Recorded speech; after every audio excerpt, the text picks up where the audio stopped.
1998 ইংরেজিতে 98 সালে আমি দাখিল পরীক্ষা, সরকারি মাদ্রাসার মেট্রিক পরীক্ষা। আমি কওমি মাদ্রাসায় পড়তাম। আমার পারিবারিকভাবে আলিয়া মাদ্রাসায় পড়ুন না হুজুর বেশি, আমার পরিবারে এই লাইনের লোক বেশি। আমরাই নতুন করে কওমি মাদ্রাসায় তখন পড়তাম, আমার বড় ভাই, আমি, আমার দাদা, নানা, বাবা, তারা সবাই আলিয়া মাদ্রাসার লাইনের ছিলেন। তো আমার আব্বা আমাকে খুব গুরুত্ব দিছে। বড় ভাই বলছে, আমি তখন নাহাবিমির জামাতে বেফাত পাশ করে 98 ইংরেজিতে দাখিল পরীক্ষা দিছি, মেট্রিক, এই সায়েন্স বিজ্ঞান বিভাগ থেকে। সর্বোচ্চ বছরখানিক বা 8-9 মাস পড়ছি। তো আলহামদুলিল্লাহ 1998 ইংরেজিতে আমি দাখিলে সমগ্র বাংলাদেশে সর্বোচ্চ নাম্বার পেয়ে 1 নাম্বার স্ট্যান্ড করছি, আলহামদুলিল্লাহ। তো আমার কথাটাকে শুনে আমি বলতেছি যে কথা, যখন আমার এই রেজাল্ট হইল, আমি ছিলাম কওমি মাদ্রাসার ছাত্র। আইলাম কয়দিনের লেগে শুধু পরীক্ষা দিতে সরকারি মাদ্রাসা, দিলাম পরীক্ষা, রেজাল্ট হইল অসাধারণ রেজাল্ট, সারা বাংলাদেশে 1 নাম্বার। সব পত্রিকায় আমার ছবি উঠছিল। তখন আমাদের বাসা হলো কুমিল্লা শহরে, ঠাকুরপাড়া। তো আমাদের শহরে আমার আব্বা যেই মসজিদের ইমামতি করতেন, 43 বছর এক মসজিদে আব্বা ইমামতি করছেন, একই মসজিদ।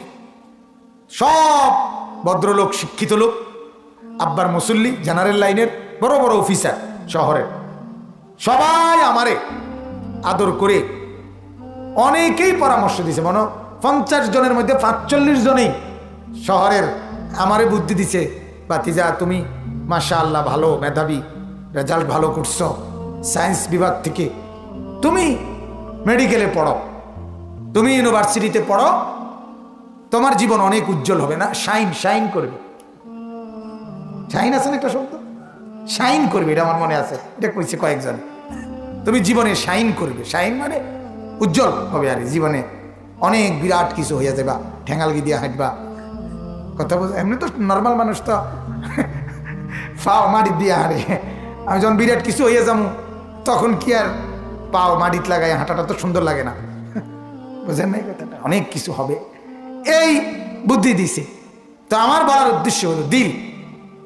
আমি এই লোক সবার পরামর্শে আমি আপনার মানসিকভাবে প্রস্তুতি নিয়েছিলাম, তাই মেডিকেল পড়ব, ডাক্তারি পড়ব, জেনারেল লাইনে পড়ব। আব্বারে বুঝাইছি, বলছি মার মাধ্যমে। এই তখন আমার আব্বা বলছিল আমার আম্মার কাছে যে প্রয়োজনে এই আসমান ভাঙ্গা আরেকবার হইতে পারে, জমিন উল্টাইয়া আরেকবার বাও হইতে পারে, কিন্তু আমি আলী আশরাফ, আমার আব্বার নাম, আমার সিদ্ধান্ত বদলাবে না। আমি তো নিয়ত করছি, আমার আল্লাহর সাথে আমার ওয়াদা, আমার সন্তান 5 জন না 50 জন হলেও মাদ্রাসায় পড়বে। বাবার এটা কঠিন সিদ্ধান্ত ছিল। আমার মনে আছে আমি তখন ওই যে সাময়িক আবেগে কাঁদছি, আরে আমার ভালো সম্ভাবনাটা আব্বা তো দিতেছে না, কিন্তু বাবার কথা মাইনা নিছি, মাদ্রাসাতেই আবার চলে গেছি, পড়ছি মাদ্রাসাতে। আমার বলার উদ্দেশ্য হলো এই যে দিল, দিল ক্ষণিকে ক্ষণিকে বদলে যায়, দিলের তামান্না বদলে যায়, আল্লাহ তাআলা বদলায় দেয়। এই জন্য আল্লাহর কাছে এটা চাওয়া যে আল্লাহ আমার দিল আপনি বদলান, কিন্তু আমার দিল আপনার দ্বীনের উপরে মজবুত রাখেন। এটা আল্লাহ তাআলা বলছে, ওয়ালামু আন্নাল্লাহ ইয়াহুলু বাইনাল মারই ওয়া কলবিহি।